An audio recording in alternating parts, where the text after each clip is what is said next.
할렐루야. 하나님의 은혜가 이 시간 예배한 우리 모두에게 함께 하길 바랍니다. 우리 곁에 계신 분들과 인사 나누십니다. 한 주간도 건강하세요.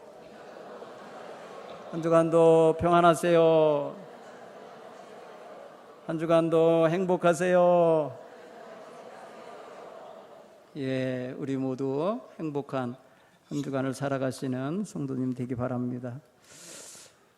가끔 우리가 이런 말을 들을 때 아유 저분은 정말 오지랖이 높네, 앞지락이 높다 그러나 오지랖이 높다고 하나 남의 일에 많이 이렇게 관여해 줘서 그럴 겁니다. 그런가 하면 우리 이런 말도 써요. 내 코가 석자인데 뭐 남을 도울 수 있겠어요? 남을 어떻게 돌봐요? 나도 힘든데 다른 사람이 힘든 걸 언제 어떻게 도울 수 있겠냐, 그런 어떤 자기 한계를 애써서 그런 표현으로 담을 거라 생각이 돼요. 그러나 하나님 앞에서는 우리가 정말 내 코가 석자여도 하나님의 뜻은 뜻대로 받들어야 됨을 깨닫기를 바랍니다. 오늘 성경에 등장하는 인물은 다윗입니다. 우리가 잘 아는 다윗은 한 시절 굉장히 고난의 연속인 삶을 살 때가 있었습니다. 그의 젊은 날에 다윗은 많은 백성들에게 인기도 있었지만 그 인기로 인해서 또 도리어 그에게 정치적으로는 굉장히 힘겨운 처지에 놓이게도 됐어요. 당시에 왕이면서 동시에 다윗의 장인이었던 사울 왕이 다윗을 못마땅하게 여겼습니다. 다윗이 모든 일을 잘 처리하는 게 싫었고, 다윗이 인기 있는 게 싫었고, 다윗이 백성들 앞에 칭송받는 것이 싫었고, 다윗의 주변으로 사람들이 모이는 게 싫었고, 그래서 다윗을 어떻게든지 제거하고 싶어 했어요. 사울 왕은 굉장히 열등감에 사로잡혀 있었어요. 임금임에도 불구하고 자기 신하이자 자기 사위이자 자기의 군사령관이었던 다윗을 그렇게 못 믿어하고 자기의 자리를 찬탈할 것이라 생각하고 두려워했어요. 그의 신하들뿐만 아니라 그의 왕자, 공주들까지 다윗을 좋아했어요. 결국 보니까 다윗 주변에는 모두 다윗을 좋아하는 사람들이 가득한데 자기를 따르는 사람은, 자기를 받드는 사람은 형식적인 것 같고 어딘지 모르게 다 뺏기는 것 같은 느낌이 드는 거예요. 여러분, 여기에서 이 지도자가 정말 정신을 제대로 못 차리는 거예요. 남이 나의 리더십에 도전하는 것 같고 스스로 생각하기에 열등하게 여기면 초라해지는 것입니다. 다윗은 그래서 정면으로 사울 왕과 대결하려 하지 않으려 하다 보니까 도피하게 되는 것입니다. 맞붙어 싸우면 장인이 죽든지 사위가 죽든지 둘 중에 하나 결판이 날 거예요. 그러나 다윗은 장인과 싸우려 하지 않아요. 하나님이 기름 부어 세우신 임금이기 때문에 가능하면 하나님 손에서 주관되기를 원하고 하나님께 맡기고 그는 가능하면 싸움을 피하고 도망을 다니는 입장이 돼요. 억울하죠. 다윗 입장에서는 아무 죄 지은 것 없이 도망 다녀야 되는 게 억울하죠. 이게 힘없는 자의 소름이고 아픔이었죠. 다윗은 한때 가드 왕 아기스에게 가서 위탁하려고 간 적이 있어요. 그랬더니 이스라엘에서 났던 그 다윗에 대한 칭송과 소문을 아마 그들도 들은 것 같아요. 다윗은 만만히요 사울은 천천히로다 하면서 사울 임금보다도 다윗을 더 백성들이 우대하고 있다는 걸 알았던 것 같아요. 그런데 그 다윗이 자기의 나라에 왔다는 소리를 듣고 굉장히 경계하는 거예요. 그 순간 다윗이 여기도 내가 못 살 때구나. 그래서 그는 미친 척을 합니다. 그래서 말이에요, 침을 질질 흘리면서 마치 미친 사람처럼 행동해갖고 사람들의 눈밖에 나게 해서 도피하게 됩니다. 그래서 또 다른 나라로 갑니다. 옆 나라 모압이라는 곳에 가서 자기의 엄마 아버지 다 모시고 가가지고 나를 좀 이곳에 좀 머물게 해주세요. 하나님이 내게 뭐라고 말씀하시는지 그 말씀을 들을 때까지 나로 하여금 여기 좀 거하게 해달라고 위탁을 요청합니다. 그래서 이 모압 왕이 허락을 해요. 너 그럼 여기 있어라. 그래갖고 다윗이 자기 우를 따르는 수백 명과 함께 모압의 한 땅에 가서 머물게 돼요.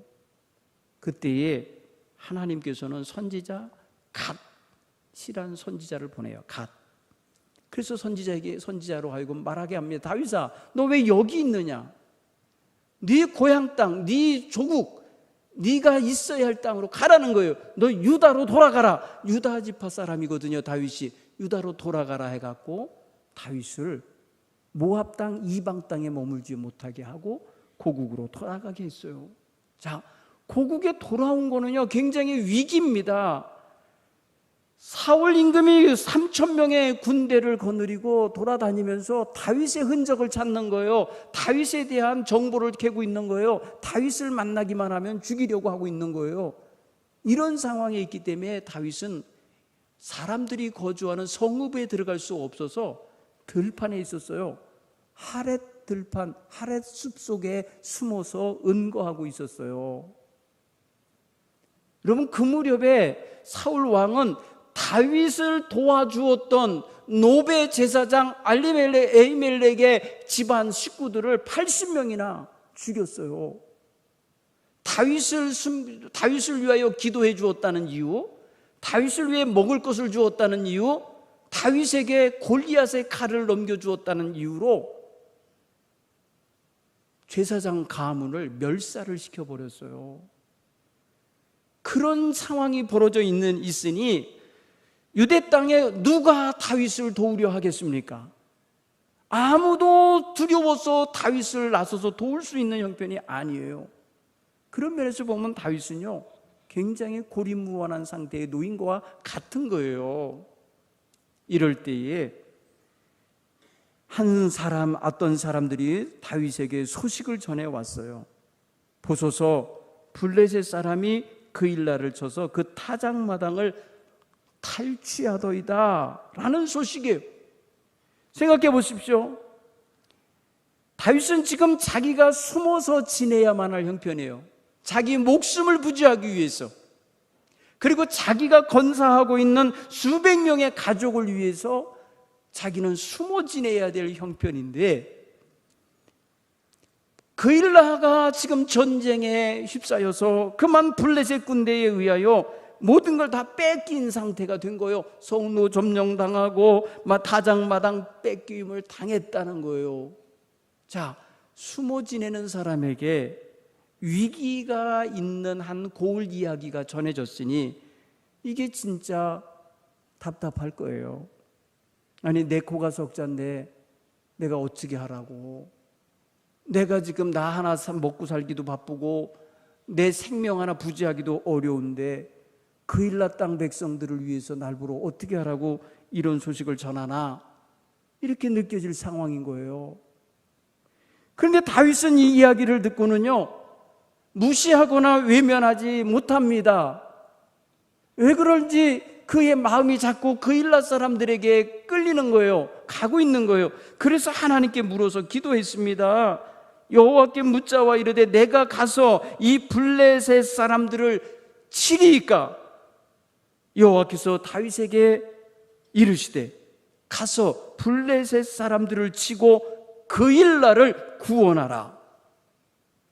사실 이런 이야기가 들어오면 하나님, 내 코가 석자예요. 내가 못해요. 나 하기도 힘들어요. 나 하나 살기도 힘든데 어떻게 갑니까? 라고 반문을 하든지 거절을 해야 되는 상황인 거죠. 다윗은 이런 하나님의 명령을 듣고 백성들에게 야, 우리 그일라로 올라가서 전쟁을 해야 되겠다 라고 말했을 거예요. 그랬더니 그 부하들이 말합니다. 보소서, 우리가 유대 땅에 있기도 두려운데 지금 유다 땅에 와서 숨어 지내고 있거든요. 숲속에 지금 은거하듯이 숨어 있는데, 아니 여기 있는 것도 두려운데 지금 어떻게 가서 블레셋 사람 군대를 치고 전쟁을 할 수 있겠습니까? 이러면서 거부 의사를 드러내는 거예요. 그러니까 사실 우리가 일반적으로 생각할 때 내 코가 석자다 라고 생각하는 사람의 입장에서 이런 말 들으면 아, 그래, 맞아, 우리나 잘 챙기자, 이러고서 더 숨어 들어가야 되는 게 맞아요. 그런데 다윗은요, 다시 하나님께 묻습니다. 하나님, 내 군사들이 다 이렇게 반대하고 힘들어하는데 내가 가야 되겠습니까? 여러분, 전쟁은 혼자 할 수 없잖아요. 다윗이 아무리 뛰어나도 혼자 가서 싸울 수는 없어요. 그러니까 천상 부하들을 데리고 가야 되는데 부하들이 반대하고 있으니 어떻게 해요? 하나님께 기도한 거예요. 그때 하나님이 말씀하십니다. 일어나 그 일나로 내려가라. 내가 블레셋 사람들을 내 손에 넘겨주겠다. 그건 뭐예요? 승리를 확정져 주신 거예요. 너 가서 싸우기만 하면 그 전쟁을 내가 너로 이기게 하겠다는 거예요. 여러분, 여기까지 들려오니까 이제 어떻게 했겠어요? 다윗은 성경엔 기록되지 않았지만은 그 반대하는 부하들을 설득해야 됐을 거예요. 야, 하나님께서 이 전쟁 나에게 맡긴다 하셨다. 우리의 손에 이 전쟁 승리하게 하신단다. 자, 가자 하면서 그 반대하는 수백 명의 사람의 마음을 변화시켜야 될 거예요. 사랑하는 성도 여러분, 앞에 있는 커다란 문제도 내가 해결해야 되기 어려운 문제일 수 있지만 더 문제는 지금 측근의 사람들이에요. 곁에 있는 사람들이 반대를 하고, 곁에 있는 사람들이 협조를 안 하고, 곁에 있는 사람들이 외면하고, 곁에 있는 사람들이 동행하지 못한다고 하면 어떻게 하겠어요? 이게 어려운 거예요. 사랑하는 성도 여러분, 우리의 삶의 문제를 가만히 보십시오. 우리가 어떤 커다란 프로젝트를 이루어야 할 일이 있다고 해도 그것을 하려면 천리길도 한 걸음부터라고요. 가장 먼저는 내 측근, 내 가족들이 먼저 동의를 하고 협력을 해야 할 자세가 있어야 가능한 거예요. 큰 일을 향하여 나가려고 할 때에 가족이 함께 희생할 각오가 있어야 되는 거예요. 그리고 주변에 협력자가 있어야 되는 거예요. 이런 것 없이 무턱대고 행동하면 홀로 외로워지고 실패하게 되죠. 여러분, 여기에서 다윗의 리더십이 보이는 거예요. 다윗은 저들을 우격다짐으로 끌고 가려고 하질 않아요. 다윗은 저들의 전체의 마음을 무엇으로 움직이느냐 하면 하나님께 기도하고 하나님께 구하고 하나님의 뜻과 응답을 받아서 그걸 가지고 저들에게 대하는 거예요. 이제는 문제가 누구에게 가느냐? 그 부하들의 마음은 그들이 하나님을 신뢰하느냐 못하느냐의 문제로 이제 넘어가게 되는 거예요. 오늘 다윗은 혼자서 이걸 주관하려 하지 않아요. 오늘 성경 본문의 말씀 몇 가지 이루는 동안에 다윗은 말이 많지 않아요. 사람들에게 많은 말하지 않아요. 하나님께만 물어요. 그리고 하나님의 대답을 들어요. 그리고 하나님의 대답을 그대로 백성들이 전하고 전한 말씀대로 그들이 따르고 다른 백성들이 나가서 전쟁을 수행했을 때에 마침내 그일라 백성들을 다 구원해 낸다는 것이죠. 사랑하는 성도 여러분, 여기에 우리의 삶의 문제를 보는 눈과 그것을 풀어가는 자세가 담겨 있다고 볼 수 있겠습니다. 오늘날 우리의 삶은 어떻게 펼쳐나가고 있습니까? 우리는 종종 우리가 원치 아니하는 어려움 속에 놓일 때가 있어요. 아니, 지도자여도 자기의 이끌어가야 되는 단체와 조직이 힘겹게 만들 때가 있습니다. 그런데 여러분 보세요. 자기 앞가림만 겨우 하고 사는 인생이 있고요. 어떤 사람은 자기 앞가림도 전혀 못하고 남의 도움 없이는 못 사는 사람도 있어요. 그런가 하면 어떤 사람은 남의 삶까지에도 영향을 끼칠 수 있는, 자기 앞가림은 충분히 해내고 더 나아가서 다른 사람의 어려움도 풀어내줄 수 있는 이런 삶을 삽니다. 그래서 자기를 넘어갈 수 있는 힘을 가진 사람이 지도자인 것입니다. 오늘 우리는 이 시대에 크든지 작든지 가정에서와 직장에서와 또 일반 사회단체에서 다 지도자들이시라 여겨집니다. 여기서 자기 앞만 겨우 앞가림만 하며 사는 정도의 자세를 가지면 큰 일을 할 수가 없을 것입니다. 지도자는 뭐가 달라도 다르다라고 한다면 바로 이런 자세를 가지고 있느냐 없느냐로 판가름이 날 거예요.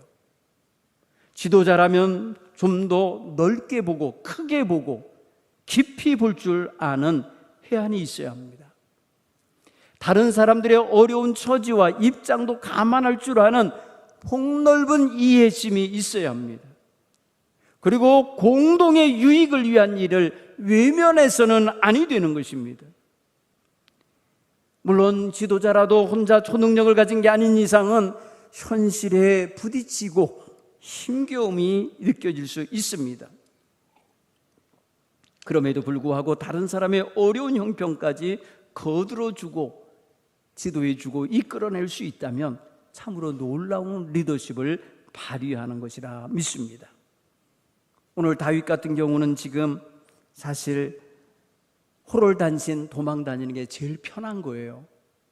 호롤단신 숨어 있는 게 제일 편한 거예요. 그런데 그에게 찾아온 무리들이 많았지 않습니까? 억울한 사람들이 그에게 찾아들었습니다. 그런가 하면은 그의 부모 형제들도 찾아왔습니다. 원통한 마음을 가진 사람들이 모였습니다. 빚진 자들, 빚 갚지 못하여 팔려가고 고통당하던 사람들이 몰려왔습니다. 환난 당하던 사람들이 몰려왔습니다. 이런 사람들은 자기만 온 것이 아니라 어린 가족, 병들고 늙은 부모, 처자식까지 다 데리고 왔습니다. 그러니 홀로 자기 혼자 도망다니고 숨는 것이 편한 다윗에게는 너무나도 무거운 짐이 되는 거예요. 자기의 갇힌 가족도 아닌데 자기를 믿고 따라온 무리들을 외면하지 못하는 거예요.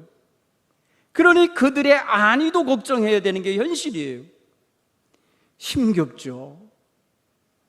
그래서 할 수만 있으면 안전한 곳에 잘 숨어서 지내며 이 때가 지나가기를 기다리는 편이 좋다 여겼을 겁니다. 그런데 오늘 보세요. 다윗은 어려움에 처한 동족의 처지를 외면하지 않습니다. 사랑하는 성도 여러분, 우리 신앙인들은 내가 조금 힘들고 어려워도 더 어려움 속에 있는 이들을 외면해서는 안 돼요. 여러분, 우리는 보통 인간관계의 친소관계 때문에 또 나랑 좀 친한 사람이면 관심이 있고 덜 친하면 별 관심 없고, 이게 일반적이잖아요. 그런 사람은 절대 지도자가 될 수 없어요. 그런 선에 머물러 있는 사람은 지도자답지를 못해요. 지도자들은 그보다 한 단계 더 나가야 되는 거예요. 나랑 친하든지 안 친하든지 그 사람이 지금 어렵잖아요. 그 사람이 지금 고난 중에 있잖아요. 그 사람이 지금 위기 가운데 있잖아요. 그러면 도와야 되는 게 이게 참으로 마땅한 것입니다. 이런 자세가 오늘 다윗에게는 있었던 것입니다. 자기 고가 적자라서 사실은 숨어 지내고 은둔하여서 자기의 위치가 발각되지 않아야 안전한 것인데, 지금 군대와 맞싸워 전쟁을 치르는 일이면 얼마나 크게 드러나는 일이겠어요. 이런 문제를 앞에 놓고 하나님께 기도했더니 하나님께서는 드러날지라도 가서 하라는 거예요. 여러분, 다윗은 지금까지 살아낸 게 자기 힘으로 살아난 게 아니에요. 온갖 위기와 고난 속에서 살아날 때마다 하나님이 도우시고 인도하셨어요. 그러기에 이번에도 그는 하나님께 기도하고 있는 거예요. 하나님, 어떻게 해야 되겠습니까? 내가 가야 되겠습니까? 말아야겠습니까? 어찌 해야 될까요? 했더니 가라고 하신 거예요.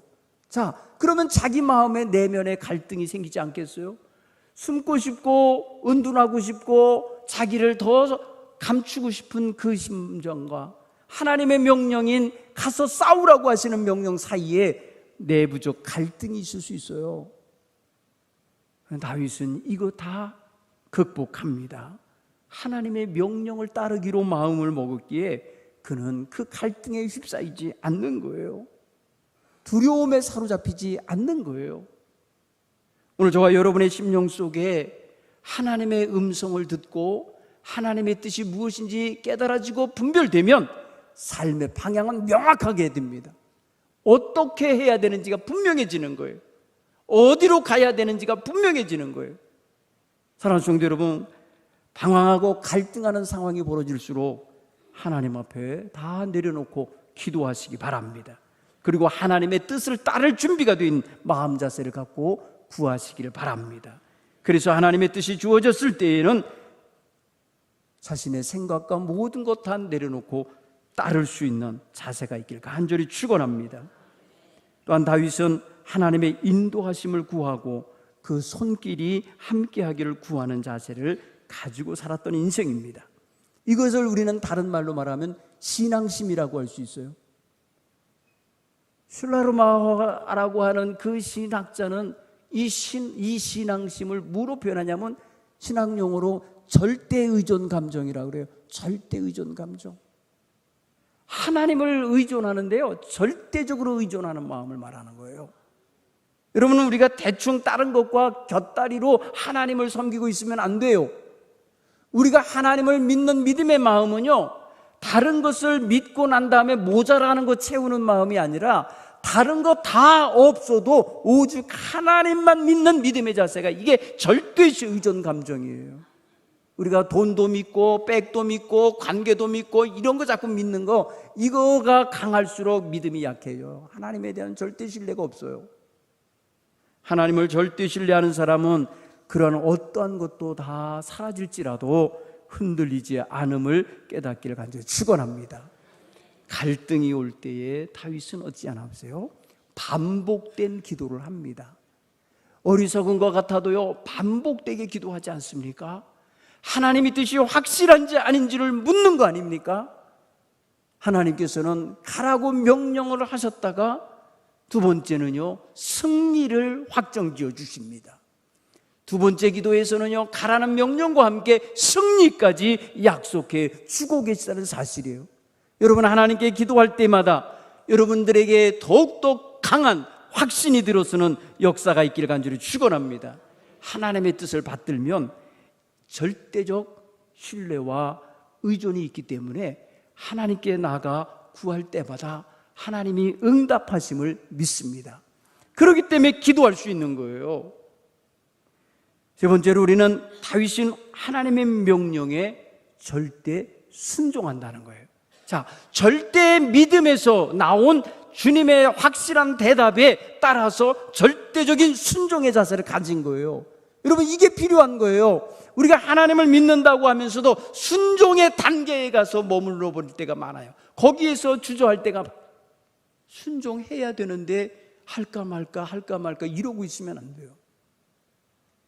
여러분, 하나님께 묻고 찾고 구하여서 얻은 뜻이 있으면 그대로 순종하시길 바랍니다. 여기에 역사가 있는 거예요. 여기에 축복의 경험이 있는 거고요, 여기에 하나님의 놀라운 동행하심을 보게 되는 것입니다. 여러분, 이 절대적인 순종은요, 즉각적인 순종으로 이어졌어요. 여러분, 절대적으로 순종한다는 사람이 차일피일 미루면 되겠습니까? 여러분, 엿가랑 들어듯이 그냥 할까 말까 하는 태도는 이게 절대적 신뢰와 순종이 아니에요. 절대적 순종의 자세는 즉각적인 순종임을 깨닫기 바랍니다. 다윗은 바로 군사들을 데리고 위기에 처해 있는 그 일라 백성들을 구원하러 갔다는 것입니다. 사랑하는 성도 여러분, 이런 사람에게 주어지는 게 뭐예요? 승리입니다. 은혜입니다. 축복입니다. 오늘 저와 여러분의 삶 속에 하나님에 대한 절대적 신뢰와 믿음이 있으면 절대적 순종의 자세도 가지시고, 그런 후에 그 순종의 그릇에 하나님이 주시는 놀라운 축복을 받을 수 있게 되기를 간절히 축원합니다. 하나님이 주시는 것은 바로 이런 믿음의 그릇에 복을 담아 주시는 거예요. 다윗은 일평생 하나님을 기쁘시게 하며 살게 됩니다. 여러분, 이런 태도가 바로 하나님을 기쁘시게 하는 거예요. 하나님께 절대 신뢰하며 믿고 기도하는 자세와 하나님의 뜻에 따라서 절대 순종하면서 실행할 줄 아는 자세는 하나님을 기쁘시게 한다고요. 하나님을 기쁘시게 하는 사람에게는 하나님은 마음을 주시고 손길을 주시고 은혜를 주시고 하나님의 모든 보호와 능력을 덧입혀 주십니다. 그러니 여러분, 주저하는 태도로 하나님께 서지 않기를 바랍니다. 하나님께 설 때는 확실한 태도가 필요해요. 여러분, 엘리야 시대의 백성들이 바알 우상과 하나님 사이에서 머뭇머뭇거렸다고 그랬어요. 머뭇거렸다는 거예요. 하나님에 대한 절대적인 신뢰가 없고 순성이 없고 충성이 없으니까 머뭇거리는 거예요. 여러분, 머뭇거리는 신앙은 결코 힘 있는 신앙이 아닙니다. 머뭇거리는 신앙은 순종할 수 없어요. 항상 유혹이 틈탑니다. 머뭇거리는 사이에 자기 생각이 주도하려 합니다. 머뭇거리는 사이에 반대하는 자들의 의견이 강하게 들어옵니다. 머뭇거리고 있는 사이에 적들이 기승을 부리게 되는 것입니다. 그러므로 오늘 다윗과 같이 하나님의 명령에 즉각 순종하며 머뭇거리지 아니하고 나아가서 전쟁하여 수행하여 승리를 거두며 구원의 역사를 이루는 것을 여러분 경험하고 갖게 되길 바랍니다. 오늘 우리도 절대적인 하나님에 대한 신뢰와 믿음을 가지시고 하나님께 순종하며 하나님께 나아갈 때에 하나님 주시는 놀라운 축복을 받아 누릴 수 있기를 간절히 축원합니다. 기도하겠습니다.